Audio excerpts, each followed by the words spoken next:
జై Bhim.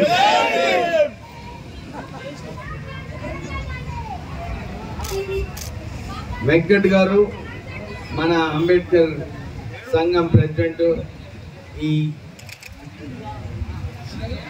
Doctor BR Ambedkar 133వ జయంతి ఉత్సవాలు జరుపుకోవడానికి చైర్మన్. చాలా చక్కటి అరేంజ్మెంట్ చేస్తారు. మీరు మీ కమిటీ సభ్యులందరూ నువ్వు ఒక్కడే కావు, అందరు కూడా ఎవరెవరు ఉన్నారో ఆ కమిటీ సభ్యులు అందరు కూడా మంచిగా అరేంజ్మెంట్ చేస్తారు. చాలా సంతోషంగా ఉంది. ఎందుకంటే ఇంతకుముందు కూడా నేను రావడం జరిగింది ఎంపీగా ఉన్నప్పుడు ఇక్కడికి ఈ అంబేద్కర్ ఉత్సవాలలో పాల్గొనడానికి. సో ఈ సంవత్సరం అయితే ఇట్లా చేసినాము. ఇంతకుముందు వెంకట్ గారు మన మల్లేష్ గారు చెప్పినట్టు ఒక చక్కటి అంబేద్కర్ భవన్ చెన్నూరు నియోజకవర్గంలో అవసరం ఉన్నది.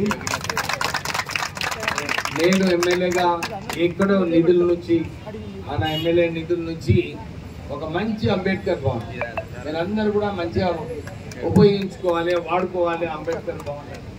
నేను ఒక సంవత్సరం లోపలనే మన చెన్నూరులో కట్టించడానికి ప్రయత్నం చేస్తాను.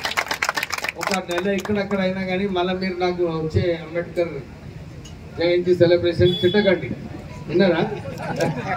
బాగా చెప్పండి. ఏమని అన్నాడంటే డాక్టర్ బిఆర్ అంబేద్కర్ గారు మనందరినీ దళితులకు మంచిగా చదువుకోవాలని చెప్పినారు. అంబేద్కర్ గారు ఇదే చెప్పినారు, కుల వివక్ష పోవాలనుకుంటే అందరు కూడా మంచిగా చదువుకోవాలి.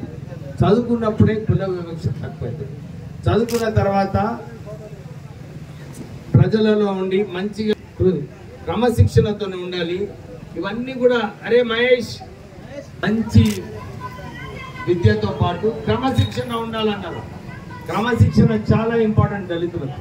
ఎందుకంటే క్రమశిక్షణ ఉంటేనే మనం మంచిగా చదువుకోవచ్చు, మన పని మంచిగా చేసుకోవచ్చు, ఒక 10 మందికి మనము ఉపయోగపడేలాగా మనం పని చేసుకోవచ్చు అని చెప్పి డాక్టర్ బిఆర్ అంబేద్కర్ గారు మనకు చెప్పడం జరిగింది. మీరందరూ కూడా ఒక విషయం ఆలోచించారు. ఇంత పెద్ద దేశంలో ఇంత మేధావులు ఉన్నప్పటికీ కూడా ఎందుకు డాక్టర్ బిఆర్ అంబేద్కర్ గారిని రాజ్యాంగం రాయడానికి ఆయనకి ఎందుకు సెలెక్ట్ చేసినారు? ఇప్పుడే మా అడ్వకేట్ రాజేష్ ఏడు ఆయన చాలా చక్కగా మాట్లాడింది. మన రాజేష్ అడ్వకేట్ గారు అగో చాలా బాగా చెప్పినావా. నేను కూడా కొన్ని విషయాలు నేర్చుకున్నా నేను మాటలతో. నేను నిజంగా చెప్తున్నా, దాంట్లో ఏం తప్పులేదు. మనకు తెలియని విషయం తెలుసుకున్నదే. ఎప్పుడు కూడా ఏ విషయం తెలియకుంటే నేర్చుకుంటే ఒప్పుకోవాలి, దాంట్లో ఏం లేదు. Thank you very much. నువ్వు కూడా చాలా చక్కగా